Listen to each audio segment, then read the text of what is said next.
done a lot of project and program management. So I've kind of lived with a foot in both camps. And as I've got more experienced, I've really started to merge these two methodologies, which are rarely merged. So very often people focus very heavily on one or the other. And I think where we need to get to is a place where we are getting the best of both. So let me go through my first slide. And as Rachel said, we're used to doing these on Zoom, not Teams. So this has all been good fun. So what I'm going to do first is give you a little bit of a history of how we do change in the public sector so that you can kind of centre that with the lessons from today, really. So first of all, we have focused very, very heavily on project and program management as a methodology for making change happen. And this may resonate, so please do, raise your hand or put something in the chat if you want to share whether this is something that you've seen. So we've kind of gone down this road of we really want to make sure that we have the structure and the discipline and the accountability, because it's often we're spending the public purse and we need to be accountable, we need to plan. So for all the right reasons, we've used this as a methodology. But what people often don't realise is that the methodology was developed as an engineering discipline. So it is not necessarily about changing the way that people think. It's not about changing the way that people work. It's about building bridges. And when you're building bridges, you need everything to be predictable. You need to know that you have got the right amount of money, the right amount of resource, that you've got the right amount of nuts and bolts and tools and equipment and so on and so forth. And you have to do everything in the right order. So PRINCE 2 stands for projects in a controlled environment. And I think that for all the right reasons, we've absorbed that, but perhaps missed that alone is not enough to change mindsets. So project and program management is built on this kind of sequential approach. We put everything in order. We make sure that things are predictable. We have a structure there. So that's kind of the thinking behind project and program management. So what happened then was we started to realise that there might be a gap, and as such, change management was then invented. So change management is often called the people side of change. So we're still using project and programme management as the driving force, but what we're then doing is adding on to that sort of people stuff. People stuff, change management as a profession isn't grounded in psychology. So it didn't come through org psych roots. It didn't come through research. It came from consultants. So Cotter's change, John Cotter was a consultant. So he did then go into more academic work later on. And speaking as one, what a consultant loves is to invent a model which then can be replicated across multiple organisations. It's a commercial thing. And because it was marrying up with project and program management, change management as a function actually follows some of the same assumptions. So you will see a lot of change management is sequential in its nature. We go on a journey, change happens in this order. And again, we're trying to focus it on being predictable. Another interesting thing about an assumption behind almost all change management models is that there will be resistance, and it's your job as a change manager to stamp it out. So that's an interesting assumption and starting point, I think, that it's worth being aware of. So, I've skipped one. So we then started probably about 15 years ago or so, a big upsurge in PMOs. So PMOs, project program management offices, were basically overseeing multiple projects and programs. So particularly in local government where we work, highly complex, lots of different services, lots of different change going on. We need to get a grip of it. We need to be able to see it. And PMOs were brought in to be able to give us that visibility, in terms like portfolio management enabled us to look across a council-wide range of change and transformation. Now, again, there is a sweet spot here. So you absolutely need that. You need that level of clarity over where you're going. What can happen when PMOs are set up in too much of a process kind of vibe, we then end up in a situation where the PMO is in fact gatekeeping. And it's interesting because we even use that sort of terminology in PMOs. So we need to be mindful that you want that oversight, but also you don't want something that is almost inhibiting change. And that's quite a difficult balance to get. But again, it's building on this project and program management as being the gold standard and the starting point. Now, another thing that I see as potentially an issue with how we do change in the public sector is that we've not really taught people how to do change. So we tend to teach people when we go through management development how to manage resources well, how to make sure that, everything is stable and consistent. It's all about making sure that things are predictable and that, we're delivering a good service. And then we expect those same people that we've trained in all of those skills and all of those mindsets to be able to do change, which is often about uncertainty, not certainty. So we've also got this challenge then that if it's an organisation where we've invested in things like PMOs and change and transformation people and change managers, you then get this tension of whose job is it to do change? Have we actually disempowered our managers and taken that away from them by creating these central resources, or in some cases bringing consultants in? So we've now got this army of managers that are having change done to them, and they haven't necessarily had the training in how to do change well. And not only that, but there's a whole other corporate team doing change. So therefore, if I'm a middle manager, it's not my job. I don't have to do that, and it's not what I've been trained to do. So we're going to get this situation here where it's not quite landing. And then finally, speaking for certainly local government, but the vast majority of public service, we've had a number of years where for a lot of organisations, austerity has been the driving force. Now, that is the world that we live in, but it does create a certain mindset around change, where change is then viewed as something that is to reduce services, which is a difficult narrative when you've got really passionate workforces full of people that came into work to do the job they do because they want to make a difference for their communities. So you can see, if you forgive me for that sort of slightly boring history lesson, I think it's worth understanding where we sit at the moment and how all these different things have had a bit of a driving force in terms of how we do change. And I guess my question is this, if we were starting from scratch, knowing now what we knew, what we didn't know back then, is this the journey that we would have gone on? Is this the way that we would do change? And I think the answer to that is probably no. So I'm going to share with you a couple of change management tools, and I'm going to critique them. So, do feel free to share your thoughts. You may well have strong views on them. There may be some stuff in here that you really like, but I'm going to critique them and the reason I'm critiquing them is because they're still based on that assumption of a journey. So the first one is the change curve. So show of hands, as anybody, and I'm saying show of hands, my raised hands is greyed out. So I'm guessing yours is too. But Rachel's showing her hand. I don't know if anybody else can show their hand. We're still getting to terms with all the little tweaks. Oh, I've got some thumbs up. I've got some thumbs up. Perfect. Okay, so we've seen the change curve before. So this has been adopted by the change community. It doesn't belong to us. So it comes from research. And if any of you have done any research or read any books around grief, this may look familiar. This is the grief curve. And the actual research that initially this came out wasn't to do with grief in terms of losing someone else. It was a study done where people were told that they had a terminal illness, and then their reactions to that were mapped, and this is what that came out with. So it's really been sort of adopted, and my question is, should we be really comparing the process of we're going to change the way we work to you have a terminal illness? That doesn't really feel very proportionate. I did do a video, and it's still to this day our most popular video, on the change curve when we were going through COVID, so right at the start of lockdown. And I did say this is the one time I think we can use this. But the principle is that we will go through these emotions. And I think that the principle that uncertainty can elicit an emotional response is absolutely valid. But in my experience, it doesn't go in order. It looks much more like this. So, it could be, and you'll have different people going through it at different times. It is not a straight line.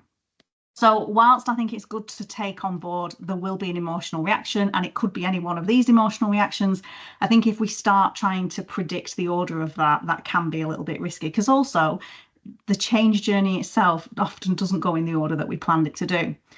And I've also got another version of it here, which I did specifically for councils that are going through LGR, but I think it applies to any sort of top-down change.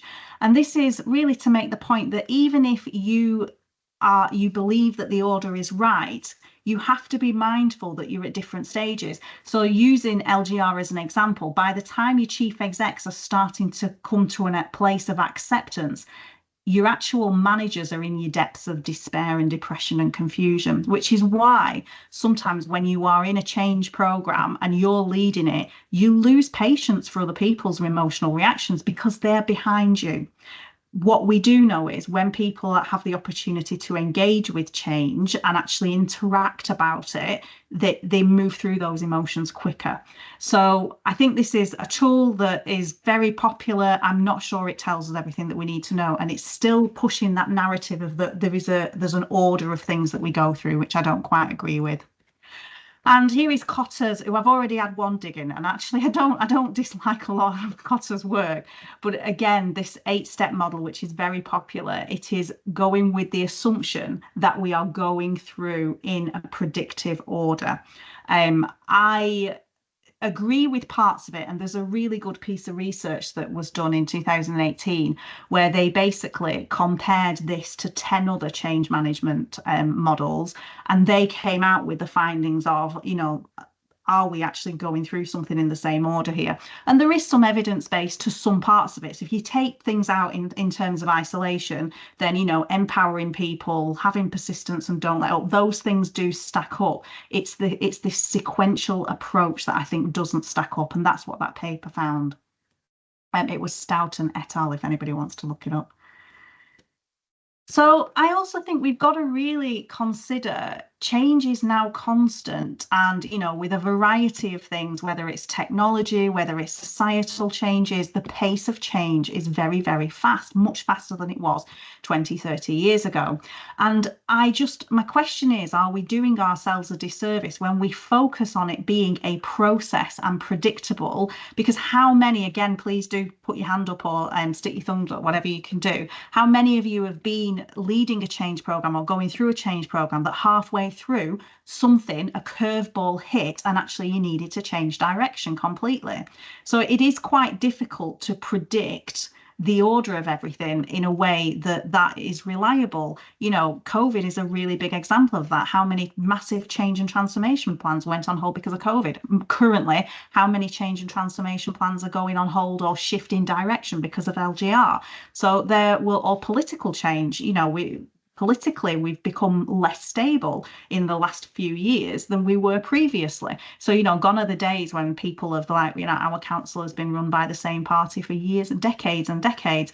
All of that feels a lot more unstable now. So by focusing on this super predictable process, I think we're at risk of losing something. So what does psychology tell us? So when we look at psychology as opposed to change, and I look at organisational psychology, so it's the psychology of how our minds work when we're in work. And I've tried to just pull out some key things that we know about how our brains work when we're going through organisational change. And there's only a small number of them because I'm going to explore a couple of models which answer the questions. This could be weeks long, this call, if we went through everything, but we're just going to go through a small number of them. So the first thing is we need a sense of autonomy. So although we need structure, and there is a Goldilocks thing, and some people do well, and natural leaders, some people do prefer to have, less autonomy. We do need some. We all need some. We don't do well in work when we feel powerless. So having autonomy about how we work, whether that's a flexible working arrangement, whether it's the ability to raise ideas, whether it's the ability to shape something, all of that is really, really important. The second thing is that relationships matter hugely. So you'll have probably heard the saying that people join an organization, but they leave a manager. If you don't get on with the people that you work with and you don't feel psychologically safe with them, that is really going to impact your ability to accept uncertainty and do change. It's really going to impact you. So relationships, huge. Culture is absolutely crucial. And what's interesting is if you follow any like private sector leaders, they are talking a lot about culture over the last kind of 5 years. And there is a real view that if you are operating at CEO level in the private sector, then culture is your number one job, absolute number one job.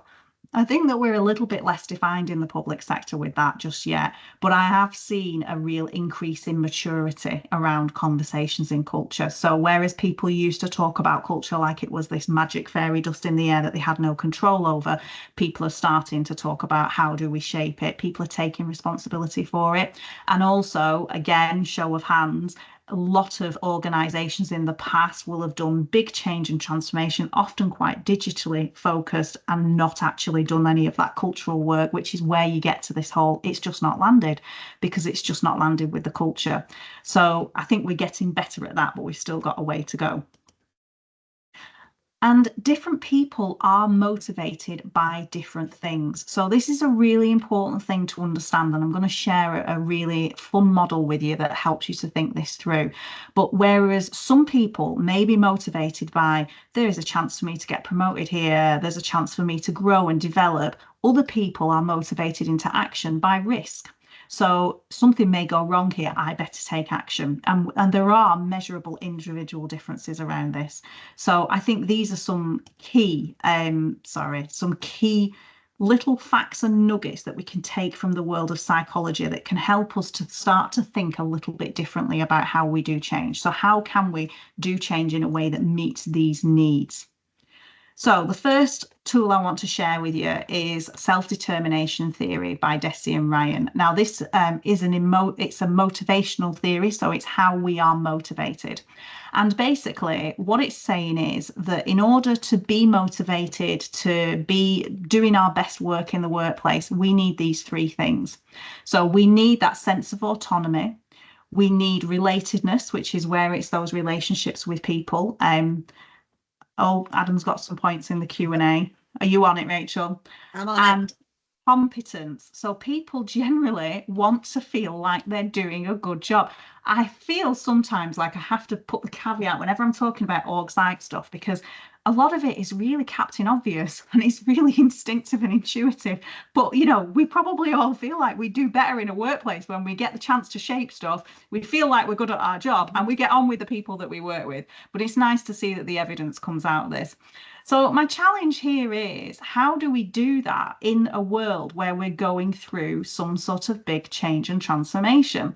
Because we often forget those things. So we often do very top down change and transformation. We have to change this because of XYZ.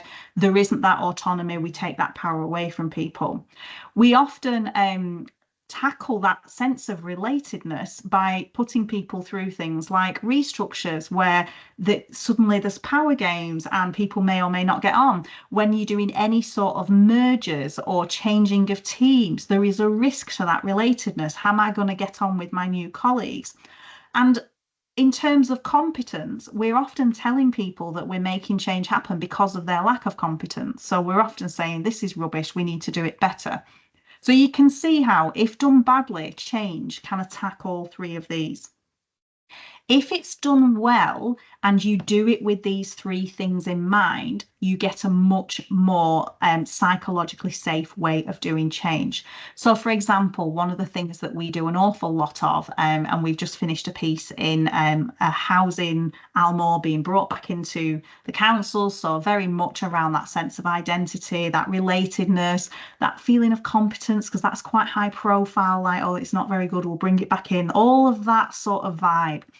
And what we focused on there with was very much this kind of staff workforce driven approach to change, because it taps into these three areas. So when you do the brave thing and you actually get your people together and say, right, how can we make it easier for you to do a great job, you are tapping into these three things. Because what you're doing is you're giving people a sense of autonomy, you're encouraging innovation, you're encouraging people to come up with ideas to shape the way that they work. It meets that top one. You're also getting them to work together on problem solve together. So you're building those relationships and you're enabling people to maybe meet other people from around the organisation that they wouldn't normally do and build those bonds. And then finally, you're helping people to feel like they're good at their job because they're building on their strengths, they're coming up with ideas, they're shaping it, they're moving it forward. So the simple act of just doing good quality co-design with your staff is very, very powerful from a psychology point of view. Rachel, have we got any Q&As that we need to jump in on? Well, I was kind of saving them for a bit of a Q&A after, but I do have a couple of ones. So talking about the sort of top down, as you've just been mentioned, Adam's popped. Adam is on fire. He's a keyboard warrior today. Adam's popped in around top down to change also needs to include councillors and leaders. I think it's a nod kind of to the local government environment. Do you have anything to sort of add around the political environment and change? Because we know, particularly with councils getting close to submit that submission deadline around LGR, the politics is kicking off, the people are kicking off, it's all kicking off. Or Adam, actually, I don't know if you wanted to add to any of that. And Adam, unmute. We've got all these new settings. I'm now off mute. There you go. Yeah, no, it was more around, I mean, it was interesting to see, you know, it starts with the chief exec. Quite often it starts outside at cabinet or council level. And the issue becomes, it becomes a political, so that even in that change where it looks a linear line, actually it's more the previous twisty twirly one, even in the second, because members along that journey of change will also have a change of heart when they've met with groups, when we've met with counterparts. So I guess my point was, well, change is never linear. I've my career I've never known it linear, and even the second one from top down is too linear for what the reality is. Yeah, it definitely is. And I think that we're trying to force a methodology and a way of doing change on this assumption that it is linear, and it just isn't. And I think that politically, for those going through LGR at the moment, it's very chaotic. And one of the things I say when you are going through a normal change, because I don't think LGR is a normal change, because actually it really impacts negatively on some of these things. So even at chief exec level, even at leader level, even at member level, that autonomy has been taken away. So, and that relatedness has been taken away, because if you have a region where there's competing business cases going on, councils that used to be neighbours and friends are now in a competitive situation. And it's really going to, it won't have hit yet, but it'll hit in the next stage. It will really attack that level of competence, because there's then going to be a conversation of, right, we've got 5 councils coming together. Which one has the best way of doing the bins? Which one has the best way of doing? So now we're pitching people against each other on a competence level. So I think that it's a very challenging piece of work. But the principles from psychology apply at any level. So at any level, it's about helping people to see, where do I have that autonomy? Where can I build relationships? And where can I be good at my job? Does that make sense? Is there any other questions? Or Adam had his hand up briefly. Adam, do you want to pop back in? Yeah, I was just going to type it in. I didn't want to stop you while you were on a roll. So what you just said about, you know, who does it the best? You know, you've got 5 authorities, one is better than the other. Actually, we've got to come out of that mindset, because these are new authorities. So it's the competitive bit is who's the proposal that wins, not who does it the best. And Laura Stevenson, who's put change should start with residents and communities, absolutely. It's the whole of LGR should be transposed around actually what works best for our residents and our communities and our business and our visitors, and then how do we deliver the best service, not who's currently got the best service, because that might not be the right service for the new authority that's being created.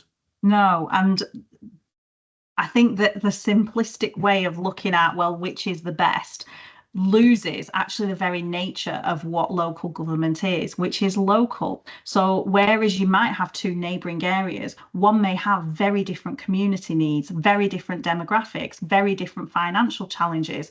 So I think we've got to be really careful as we move into that kind of service design phase, which we're not quite in yet. We're in the political phase at the moment. But when we get into that service design phase, we're going to have to be really careful that how we approach that in a way that is that community driven approach and not that who's the best attacking the competence.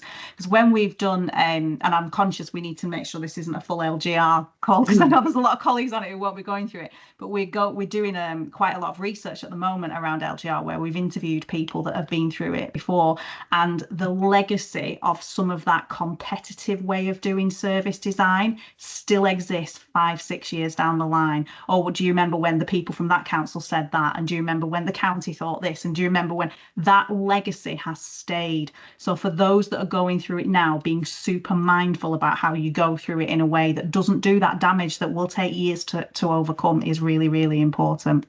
But yeah, it's a challenging time for sure. Go on, Adam. Yeah, no, just sorry, you won't invite me again, will you? I know. You're always invited, Adam. Yeah, for anyone that knows me, this is me on a normal day. So I guess I was just thinking about the LGR. If you transposed LGR with any other term, competitiveness, reorganisation of services. So I think if you just take LGR away, absolutely every principle that you're working through. So even though we're talking about LGR, you can apply it with whatever term you want within whatever sector of either public or private sector. Same principles apply. So wherever we talk about LGR, just take LGR away and add in whatever service you're in. Same applies. Any big change, change. Okay, so that's self-determination theory, which, as I said, is a theory about motivation. But when people are motivated and and it's to do with self-motivation as well. So it's to do with this feeling of empowered and turning up for work and doing your best work. So that's what this particular model is about. And if there's any specific questions about that, do feel free to unmute or post them in the chat. It's good to know that the interactive nature of Teams is working, because that was my big worry when we started. So the second model I want to share with you, so this is a slightly simplified model by Taylor, which is how culture is shaped, but the foundations of it are built from Edgar Schein's work. So Edgar Schein is the godfather of culture. And the concept of the way that we look at culture is that it is about how messages move around the organisation, which sounds super simple, but messages move around the organisation, not just through your corporate comms channel. So everything is a message. So the way that we behave is a message. When we have to make a decision, how we go about it sends a message to our people. The routines and rituals, how team meetings are run, whether people interrupt each other, whether energy is high or low, all of that is sending a message. The stories that we tell, the language that we use, the phrases that we keep using is all messages. And also the processes that we follow sends a message. So if you are saying to your people, yeah, we want to be agile and quick and make decisions, but then your IT system is just horrendous and doesn't allow anybody to do that, then that is sending a contradictory message. So this is a step that, as I said, I'm seeing a bit more increased maturity in this, but it's still a step that is missed by many change and transformation programs. So what we do is we set our big change and transformation goal. We do our paperwork, we do our plan, we do our PID. We might do a little bit of surface level engagement, but we don't do that detailed analysis of, okay, what is our culture now and how will our culture need to change in order for this to land? And if you come back to that messaging, that is a way of doing it that is much more tangible than just thinking about culture as if it's something that you have no control over it. You don't have full control over it, but you can absolutely shape it and influence it. So if you are going through a change, whether that's a digital transformation, whether it's a restructure, whether it's a, kind of rethinking how you want people to behave. So I had a conversation with somebody recently that was talking about they want to increase accountability in their organization. So then what you've got to do is you've got to go on a hunt for every single message that contradicts that culture that you want, and you've got to fix it. Because if you've got contradictory messaging, so an example I often come back to is a council that wanted their managers to be more collaborative. They were seeing power-driven behaviours, they were seeing empire-building behaviours, and they wanted to stamp that out. When we did this exercise where we just critically, neutrally looked at messages, and it does help to have an outsider to do this, because some of it you just almost can't see yourself anymore.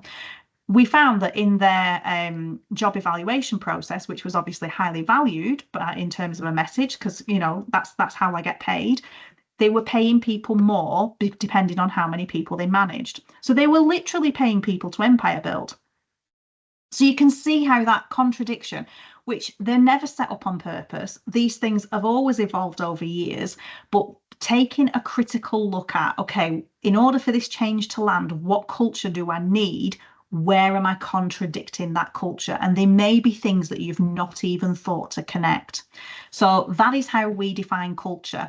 And the best way to do it is one of the areas where I do think it's easier for an outsider to do it, but you can do some of it yourself.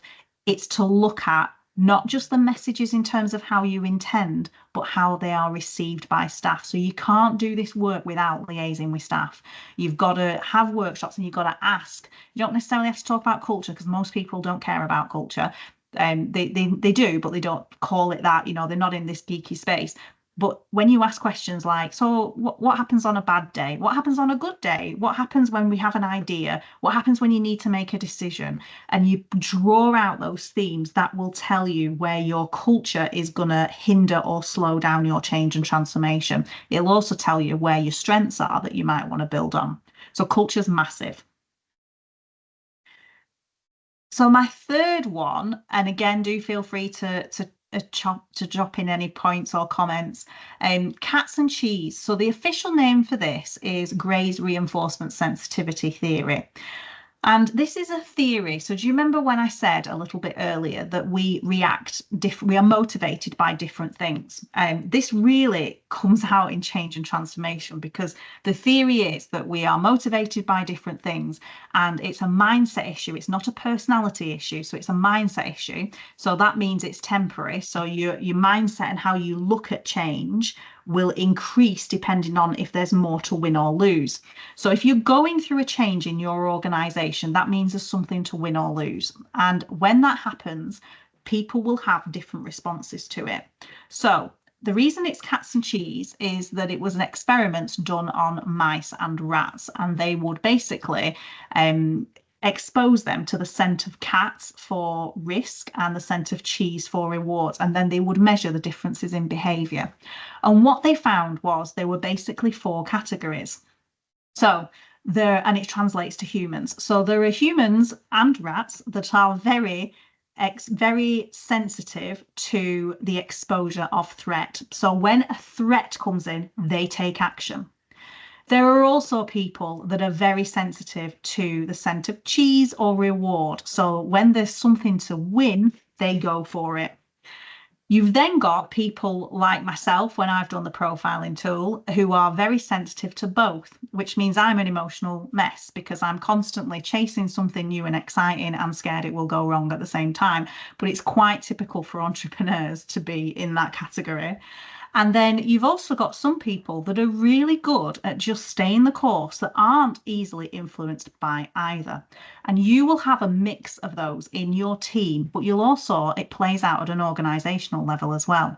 So what you might see is that some functions within your organisation, for example, legal, probably have attracted a load of people that are bothered about cats, because a lot of legal stuff is about mitigating risk, and your whole department is about that.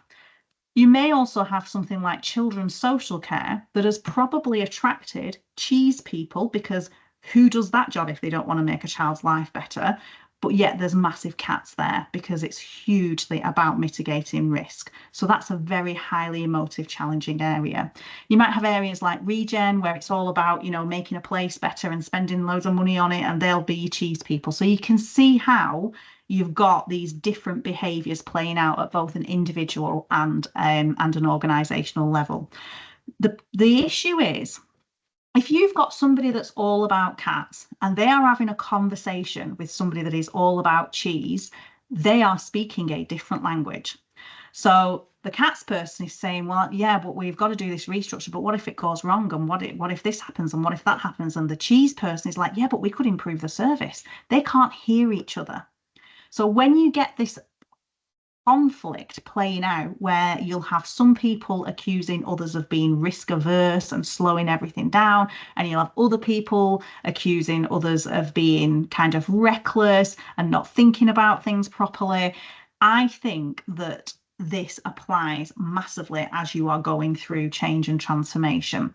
And if you can get to a place where you're starting to read that behavior, and there are profiling tools where you can measure, so you can actually put people into these categories, that I'm less confident about, because I think sometimes it can go too far then and become almost like just, well, you'll have all, I'm sure, had your MBTI stuff or your insights where all of a sudden the whole language in an organization becomes, yeah, but I can't help being like this because I'm a red.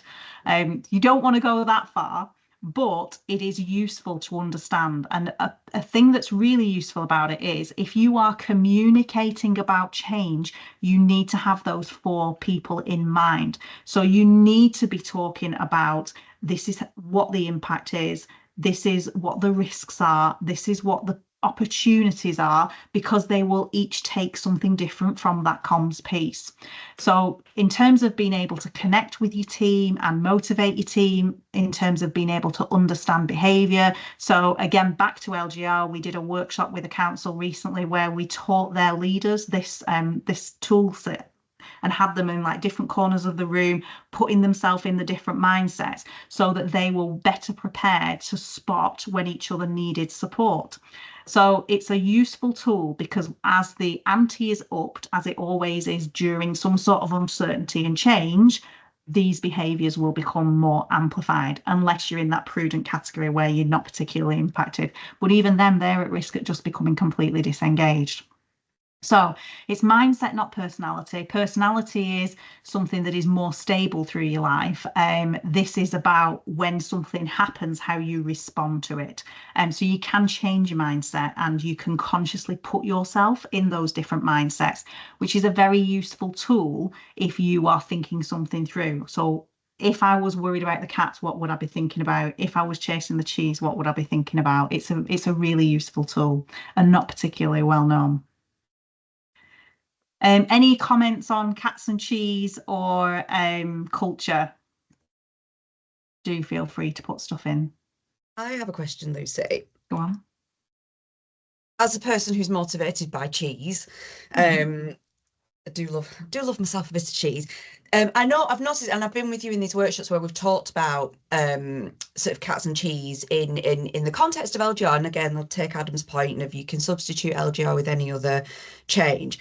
Some of the cats people at the moment throughout LGR are this major, massive change, or they're so worried that they're leaving, and we know that we're losing good people, and you know people are reluctant to join a turbulent organisation because it's jam-packed full of cats. How do we communicate? How can we help those cats people through something like this so that we don't lose valuable people in our safe and legal departments during a major change like this? Yeah. So I think that's a really difficult question to answer because it will be highly personal to different people. So some people might be thinking of leaving because, you know what, they're at the end of the career and now just feels like a good time to go, which I don't think is what you're describing. In terms of helping people that are worried about cats to feel safer, it is to engage with the cats. So those people, if you get them together and get them to do a risk plan or what are all the things that could go wrong, that will get it out of their system. Whereas if you make cheese people do that, they just won't care. Like, why are we talking about this miserable stuff when we could be talking about all of the exciting opportunities? I would say if I was working in a council and I had a cats person, I would really want to keep them right now, because there Yeah. are some legitimate risks. There are some legitimate risks that in the rush, and we've had this from the interviews we've had with people, the next stage. So we've got this bit, and again, this could apply to any change or transformation program. You've got your bit at the beginning where you're figuring out what it looks like. And then once you go into that stage of, right, we're implementing, we're making this happen, that feels very rushed, very pacey, at risk of doing damage to relationships, but also at risk of doing damage to how services are run. So your CATS people really will play a role in anchoring back to that safe and legal. So I think if I was speaking to somebody in a council that was going through that and their motivation was risk, I would be like, now is your time to shine. Like, don't be put off by that. There's going to be a huge amount of work for you to do in this period. So that is how I would try and keep them. You can't make people stay. I think that also there's something about helping people to deal with the uncertainty, and to the reality of LGR is there won't be a large number of job losses. It comes back to that sense of autonomy, I think, that is making people leave. That it's that top down, government driven, I don't have any control over this, it's just easier for me to leave. We're doing a session next month with a council where we're focusing specifically on autonomy, and where is almost that circle of influence. Where do you have autonomy? Because you might not have autonomy about which business case will win, but you do have autonomy about a lot of other things. And there are opportunities, at the risk of turning it into cheese, there are opportunities, for people that are at a district level to really start to hone their skill and become, a specialist in something, whereas in a smaller council, they might have had to have deal with a lot of things. And similarly, there is opportunities for people in county to, if they're one big county that's going to be split into three, that they can start to specialize a little bit more, or focus a little bit more when they've got a very wide remit. So I think it's also about kind of that uncertainty and that autonomy as well. Just in Adam's comment about the personality traits.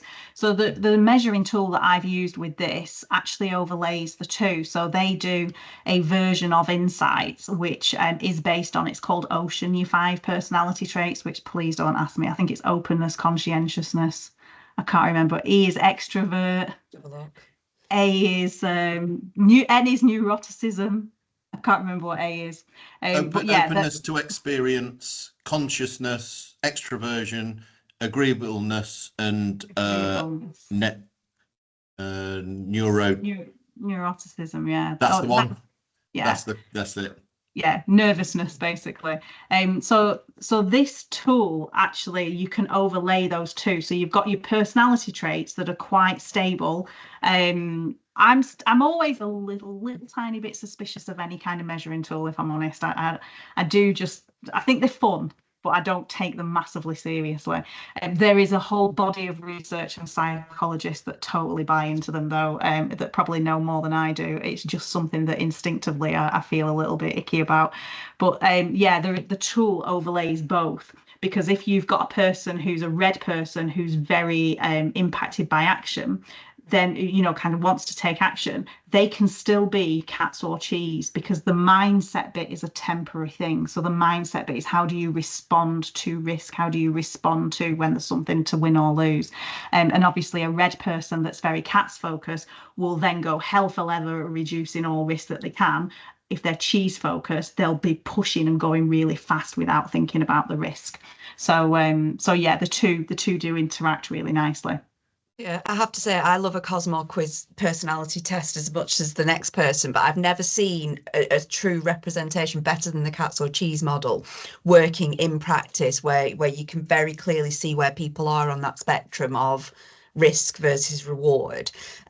We've got I've had a DM question.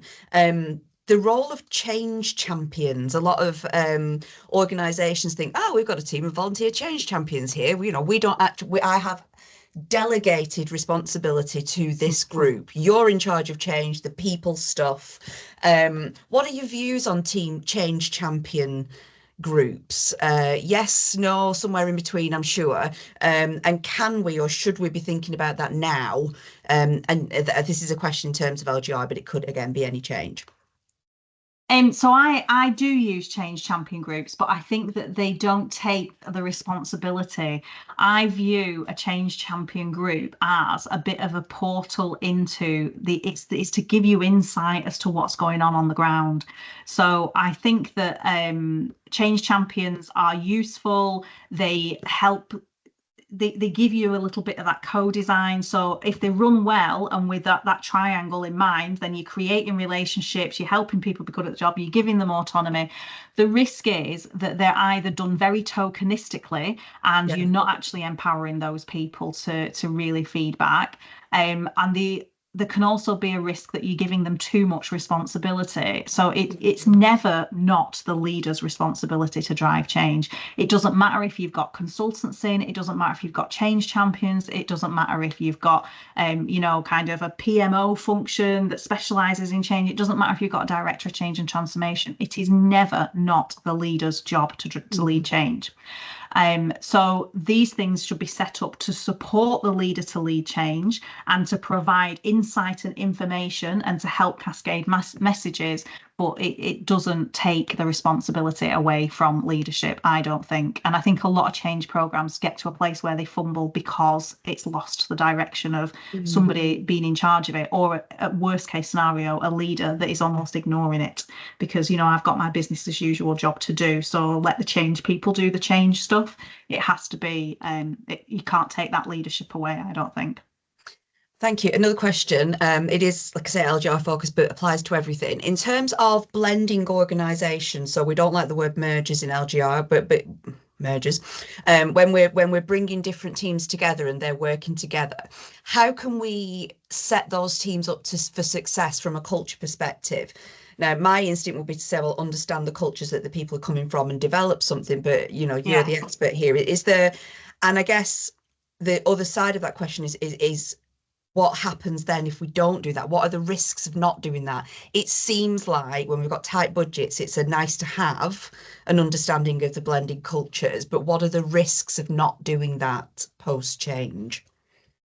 So based on the interviews, and what I haven't done yet is the sort of literature review on stuff around mergers generally, because that org site stuff will absolutely transfer. But in terms of the interviews, it's back to what I said earlier. The damage that is done between now and vesting day sticks.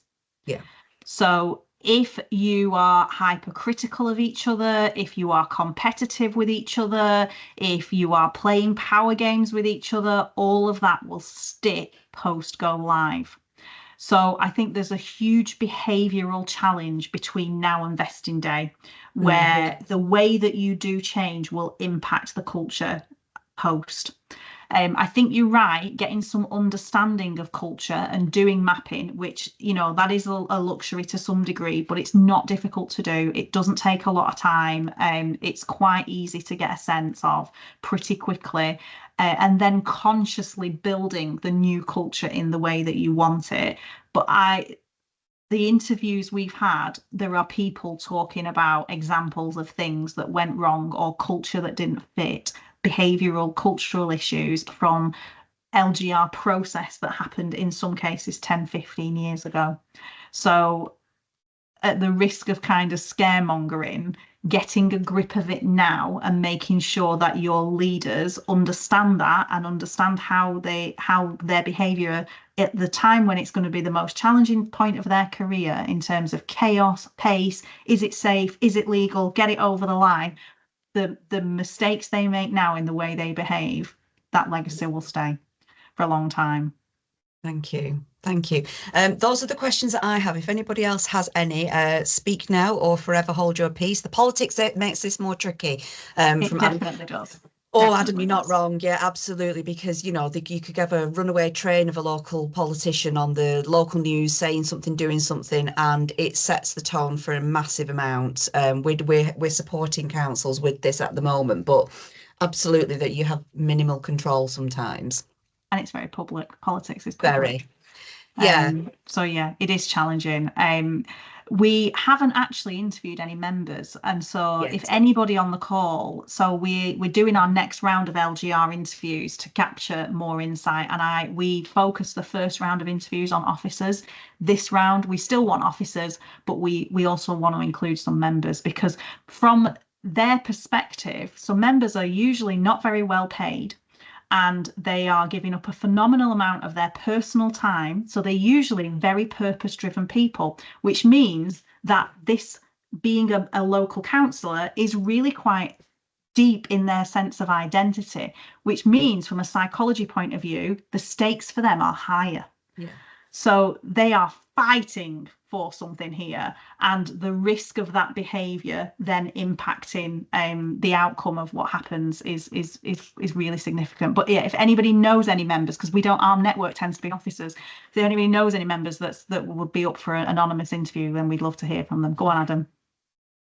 Yeah, no, I was just going to say, everything that you've applied sort of to the officer level is equally applied to the member level, bearing in mind that they will lose their jobs at the end of this process regardless. So not only are they fighting for their local area, their ward, they have an even better, as a chief executive, as a senior officer, whoever you are in a local authority, you are kind of bound by the boundary of your authority.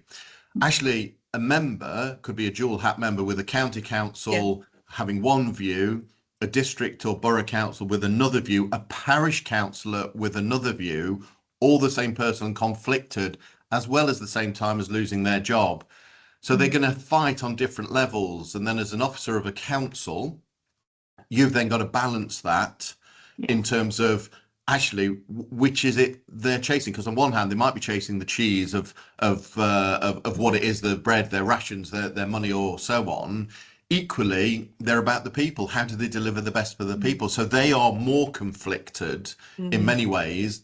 Then you've got the national politics being dictated to of what path they should follow, because the national politics, not getting political, but if you're Labour, you're more likely to be told from Labour Central Office to make sure that LGR is the best thing ever and push through.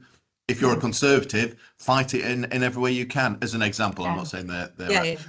So there's a real challenge there. So if I can help with my network to help you get into politicians, happy to help wherever I can. Thank you. We really want to get that insight into what's going on for them, because at the moment it's very tailored to officers. We've got someone else who's taken the camera off. Did you want to say anything? Oh no, we've had a couple of comments.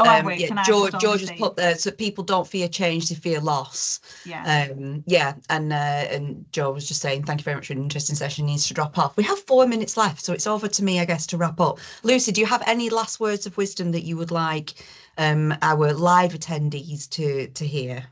No, I don't think so. Plea for research. So if you're an officer, we'd love to hear from you. If you know members that would be up for being interviewed, whether they're going through it now or they've been through it previously, I really want to map out what that psychological impact is for them as well.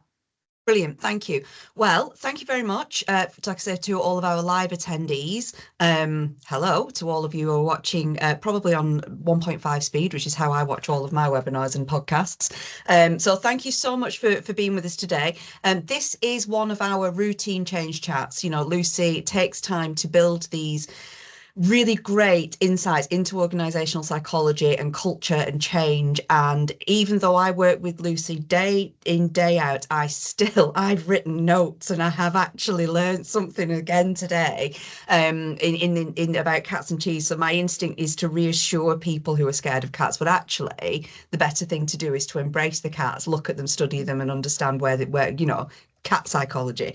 So every time I hear these things, I do learn something. Truman Change run a series of Truman Change chats, easy for me to say. About once a month, you will get invitations to them as subscribing to them here. You have a copy of our recording. Thank you for attending. Should you want to chat to me, to Lucy, or any other member of the Truman Change team about any of the work that we're doing, we are working with groups of councils around local government organisations. We're also working with already reorganised councils, and we're working with public sector authorities up and down the country, doing all sorts of really genuinely quite interesting stuff, either fixing major problems because nobody thought about culture in the first place, or genuinely setting up organisations for success for those that get it. If you get it, and once you see it, you can't unsee it. So once you see it and you get it, you bring us in, and we're genuinely making a difference, particularly in housing and particularly with councils at the moment. So thank you. Enjoy your Fridays, everybody. I hope back to school has gone well for everybody and the new pencil cases are still shining, and that we will see you next time. So thank you very much, Lucy. It's been as insightful and as brilliant as always. Thank you to everyone who's taken part. Thanks, Adam, for all your vocal support. Yes, even on a Friday, we're bouncing. I love it. Thank you very much, everybody. Have a lovely weekend, and we'll see you at the next Change Chat.